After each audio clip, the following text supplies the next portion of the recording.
Assalamualaikum warahmatullahi wabarakatuh. Para sedulur, jumpa kembali dengan saya, Cak Yudi, masih di channel Cak Yudi TV. Dan kita masih berada di acara Suara Wong Deso. Wong Deso yang ingin ikut bersuara, walaupun adanya di desa, tidak memiliki ilmu pendidikan tinggi, tapi daerah demokrasi tentunya kita boleh ya menyampaikan pendapat, menyampaikan suara ya, walaupun tidak sebagus orang-orang itu yang kata-katanya tersusun bagus, mungkin ya tidak ya, jadi apa adanya gitu ya. Mohon maaf. Kini saya mau menjawab pertanyaan. Seperti biasa, acara ini adalah acara menjawab pertanyaan. Tadi saya membuka kolom komentar ya, ada yang bertanya, bagaimana menurut Cak Yudi tentang keputusan MK kemarin, dan bagaimana juga tentang drakornya Pak Jokowi.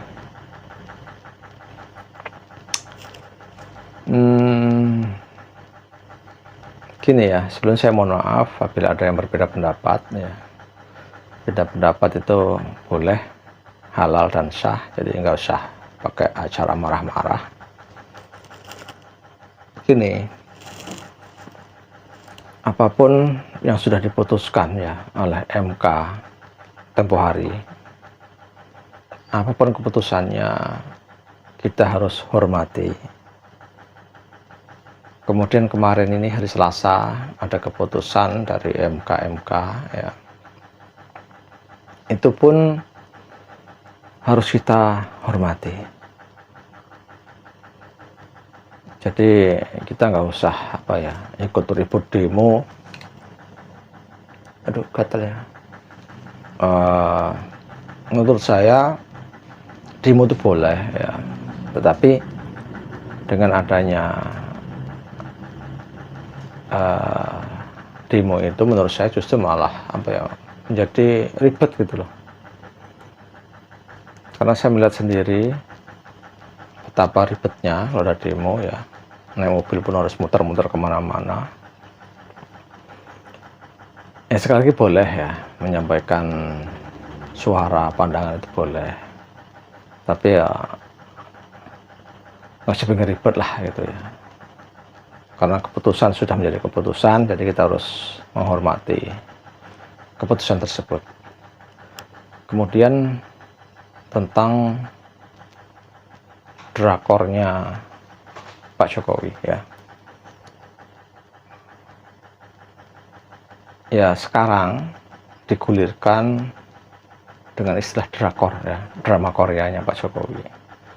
Belum lama digulirkan tentang dinasti. Ya kita tahu ya, yang namanya Pak Jokowi ini kan manusia biasa ya. Tentunya banyak ada yang suka, banyak yang tidak suka.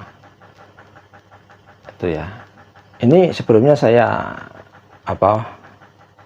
meminta ya kepada Anda untuk kita tinggalkan dulu kepentingan pribadi dulu ya. Tentang Anda nanti mau pilih siapa, jagoan Anda siapa, itu kita tinggalkan dulu.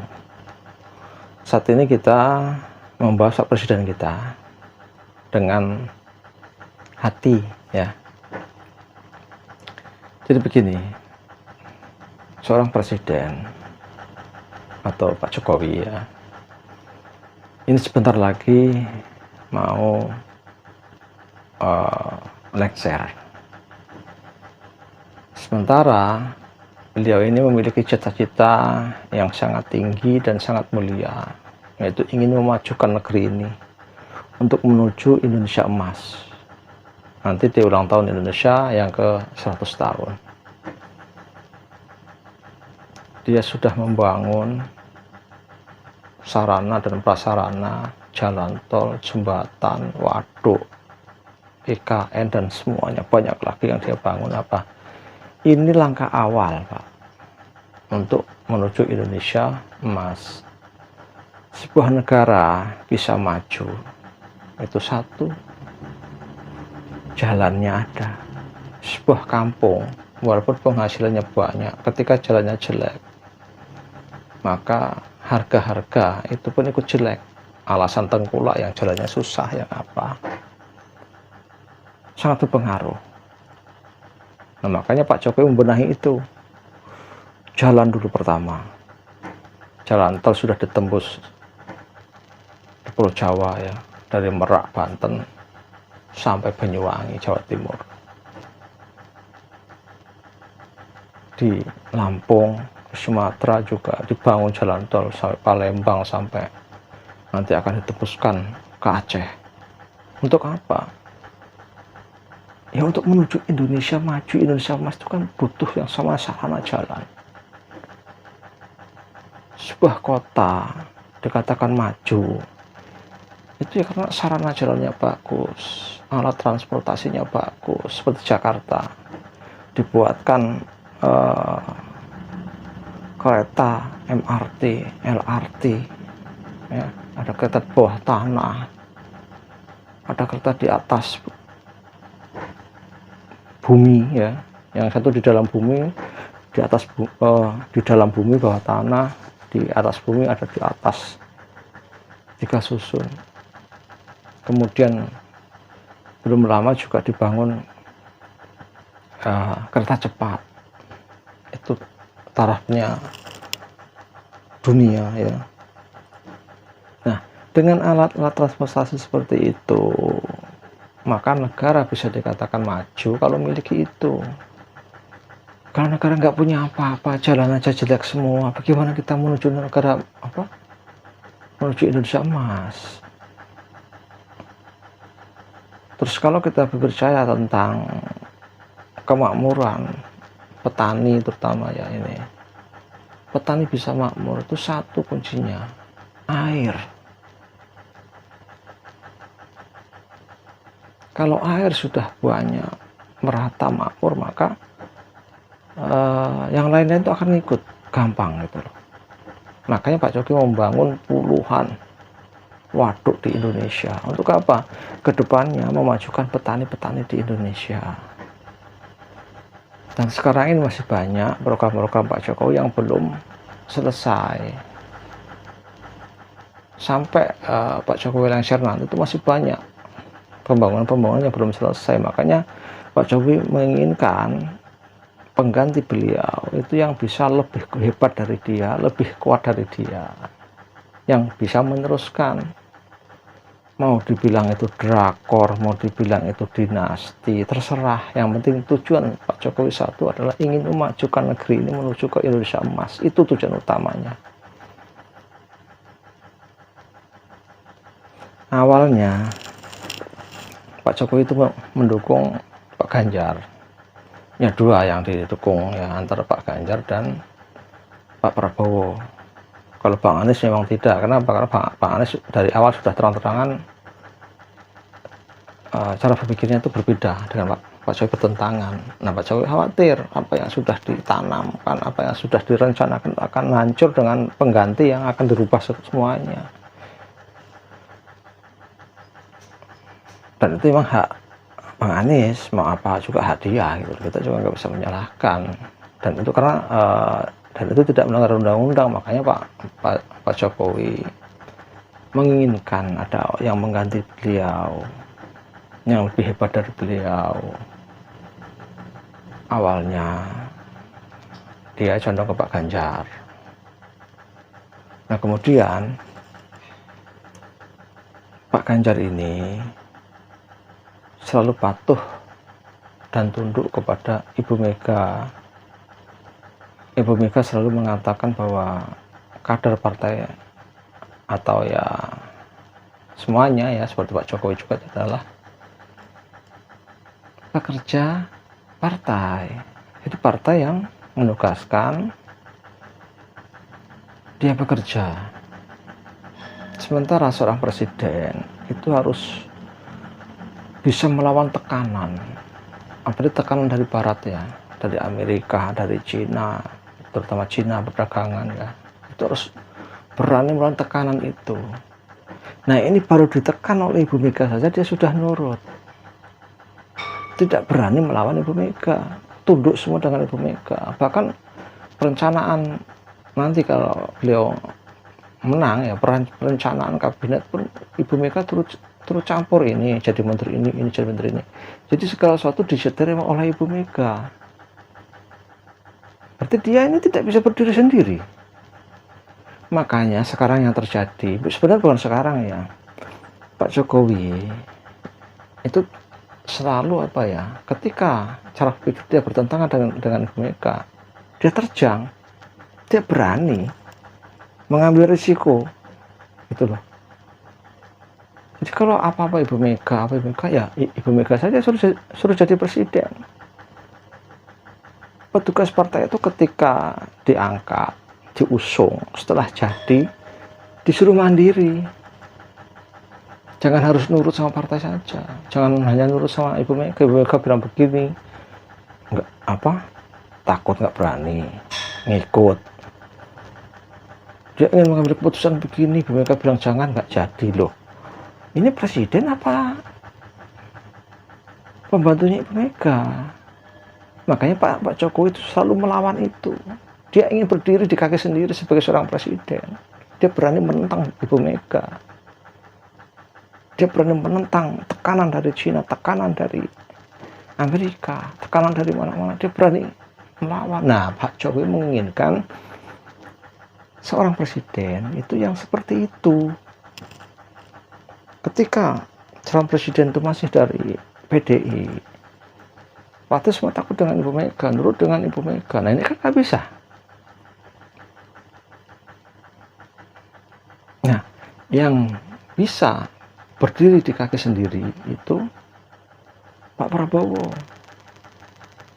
yang memiliki partai Gerindra. Pak Prabowo pimpinannya, yang punya partai itu, dia berhak menentukan, dia berhak berdiri di kakinya sendiri. Nah ini orang semacam ini yang memang dicari oleh Pak Jokowi. Nah untuk memperkuat lagi, kebetulan ya dalam perjalanan anak beliau dicalonkan oleh Partai Golkar. Jadi sekali lagi bukan Pak Jokowi menyalonkan, mengojo-ojo anak, tidak, itu dari Partai Golkar. Ya kalau dihubung-hubungkan ya mungkin ya kita enggak tahu kan. Ada mengatakan ini pasti ada campur tangan, ada cawe Pak Jokowi. Itu dugaan. Dugaan itu bisa iya, bisa tidak. Kalau tidak berarti ada suzon. Tapi yang jelas ya kita lihat saja lah. Logika kita lihat saja bahwa Gibran ini dicalonkan oleh Partai Golkar, kemudian disetujui oleh partai-partai pengusung. Ini fakta yang kita lihat. Kita nggak usah menduga-duga begini, yang dinasti lah, yang drakor lah ya. Kalau benar, kalau enggak nggak usah suzon lah ya kita ya. Selama tidak melanggar undang-undang, tidak apa-apa, monggo maju. Nah kembali ke benang merah, Pak Prabowo ini akhirnya satu-satunya pilihan Pak Jokowi. Kemudian ketika ada anaknya ikut masuk menjadi wakil, menjadi penguat nanti untuk terus meneruskan cita-cita Pak Jokowi, ingin Indonesia maju menuju ke Indonesia emas. Itu tujuan utamanya. Mau dikatakan ini dinasti, mau dikatakan ini drakor, ya terserah gitu kan. Karena memang jalannya harus seperti itu. Kita lihat cita-cita akhirnya itu loh, bahwa Pak Jokowi ingin memajukan negara, ingin menuju ke Indonesia emas, cita-cita kita semua. Indonesia nanti ke ulang tahun yang ke-100 itu menjadi negara yang besar. Makanya sekali lagi saya ulangi lagi bahwa dimulai negara besar itu dimulai dengan jalannya bagus, ekonomi bagus dengan membangun waduk ya, penghubung antara pulau dan pulau, ada jembatan. Terus kita harus tahu ya, mungkin ada yang belum tahu, sampai detik ini Indonesia itu belum memiliki yang namanya istana sendiri. Istana Jakarta itu buatan Belanda, Istana Bogor buatan Belanda. Makanya dibuatlah istana agar apa, Indonesia ini memiliki istana sendiri dengan gagah, dengan sayap Garuda. Garuda selalu di belakangnya, bahwa Indonesia itu berdiri di atas kaki sendiri dengan di lambang Garuda di belakang itu adalah Pancasila. Kemudian posisi ibu kota juga ditaruh di tengah-tengah di Kalimantan agar adil. Karena selama ini kita mau diakui atau tidak, daerah Indonesia bagian timur ke sana seperti Papua itu kurang terurus. Yang maju akhirnya Pulau Jawa saja dengan sekitarnya yang dekat-dekat. Nah, dengan di tengah-tengah maka akan bisa maju. Dan satu lagi ini klenik ya, klenik itu dalam arti mitos. Selama ibu kota Indonesia ini ada di Pulau Jawa, tidak akan pernah ada pemimpin selain orang Jawa, presiden selain orang Jawa, nggak bakal jadi. Ini mitos tapi faktanya terjadi. Presiden terpilih ya, yang saya maksud ya. Kalau Pak Habibie pernah menjadi presiden itu bukan terpilih, tapi menggantikan Presiden Soeharto, itu beda lagi. Tapi yang presiden terpilih itu menurut Bapak Tanah Jawa ya, menurut kisah Sabto Palon atau Aji Saka atau apapun kisah-kisah Jawa itu memang yang memimpin itu adalah harus yang bersuku Jawa, karena kekuatan terahnya itu memang dan antara suku-suku lain itu suku Jawa paling kuat. Itu sudah sumpahnya Sabto Palon dulu. Ini kalau kita baca kitab klenik seperti itu. Makanya dengan dipindah ke Kalimantan, mudah-mudahan di luar orang Jawa itu bisa menjadi presiden. Bahkan warga keturunan Cina sekalipun asalkan warga negara Indonesia bisa. Itu loh. Makanya dulu ya ketika Abu Rizal Bakri ya mencalonkan diri sebagai presiden, Luhut bin Sarpanjaitan ya, Pak Luhut itu sudah mengingatkan kepada Bakri, kita ini bukan orang Jawa, kita cuma buang-buang duit. Benar, miliaran sudah habis, tapi nggak jadi gitu ya. Ya ini mitos tapi fakta gitu loh. Makanya oleh Pak Jokowi dipindah di Kalimantan, bukan di Pulau Jawa lagi agar apa, pemerataan itu terjadi. Yang menjadi presiden bukan hanya orang Jawa, siapapun nanti akan bisa selama dia putra terbaik bangsa, kan begitu. Jadi sekali lagi bahwa tujuan Pak Jokowi itu lurus tegak seperti itu, ingin memajukan negeri ini, ingin menjadikan Indonesia ini lebih bangkit lagi, lebih maju lagi. Ini membangun jalan, membangun waduk, membangun apa, ini baru awal gitu loh. Baru awalan saja. Ya mungkin ya, kalau nggak ada Pak Jokowi, tempat saya Lampung itu nggak ada jalan tol. Bahkan dulu pertama bangun jalan tol banyak yang nentang. Alasannya apa? Katanya paling yang menikmati orang kaya-kaya. Kita hanya jadi penonton. Faktanya setelah jalan tol itu jadi, semua merasakan. Mau kirim-kirim barang jadi cepat, nggak sampai matang di jalan kalau buah ya. Kalau kirim anak udang benur itu juga nggak sampai mati di jalan. Karena apa? Jalur cepat, nggak ada lagi pungli-pungli di jalan yang preman-preman, nggak ada. Jalan tol mau tabrak mau tengah jalan. Ini kan proses gitu, proses awal, jadi harus ada yang meneruskan. Sekali lagi, kalau Pak Ganjar selama masih dia tunduk dengan Ibu Mega, sedikit-sedikit Ibu Mega bilang A dia A, Ibu Mega bilang B dia bilang B, Ibu Mega bilang C dia C. Nah terus bagaimana? Tekanan dari Ibu Mega pun dia nggak berani, apalagi dapat tekanan dari luar, tekanan dari Cina, tekanan dari Amerika, tekanan dari Israel mungkin kalau ada tekanan. Bagaimana coba? Kan jadi lemah, makanya banyak berita beredar bahwa Pak Jokowi dengan Ibu Mega sudah tidak harmonis lagi, sudah begitu. Itu sudah dari awal. Ketika Pak Jokowi memiliki pandangan A, Ibu Mega mengatakan B, Pak Jokowi tetap A. Karena apa? Bukannya dia tidak tidak tahu diri. Dikit-dikit kan bukan Pak Jokowi yang membesarkan PDI, tapi PDI Pak Jokowi masuk PDI sudah besar, betul. Coba kita buktikan ya. Seandainya kemarin periode kedua Pak Jokowi nggak mau nyalon, Pak Prabowo jadi, PDI pasti kalah gitu loh.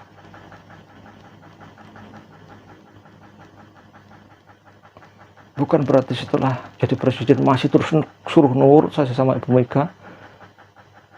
Pak Jokowi nggak seperti itu. Jadi pemimpin harus berani berdiri di kaki sendiri dengan pemikirannya. Nah kalau jadi pemimpin masih dikontrol sama ketua partai, kamu harus begini, ya ketua partainya saja suruh jadi presiden, nggak usah angkat orang lain. Nah atas dasar inilah Pak Jokowi mencari pemimpin yang kuat. Nah satu-satunya mungkin pandangan Pak Jokowi adalah Pak Prabowo. Ini mohon maaf, saya bukan mengarahkan harus, tidak. Saya pun sampai saat ini belum di hati saya itu belum kemana-mana, belum. Saya baru melihat nanti kampanyenya bagaimana kan begitu. Oke, para sedulur, untuk saudara penanya, mudah-mudahan tidak luas. Bertanya lagi ke tempat lain yang lebih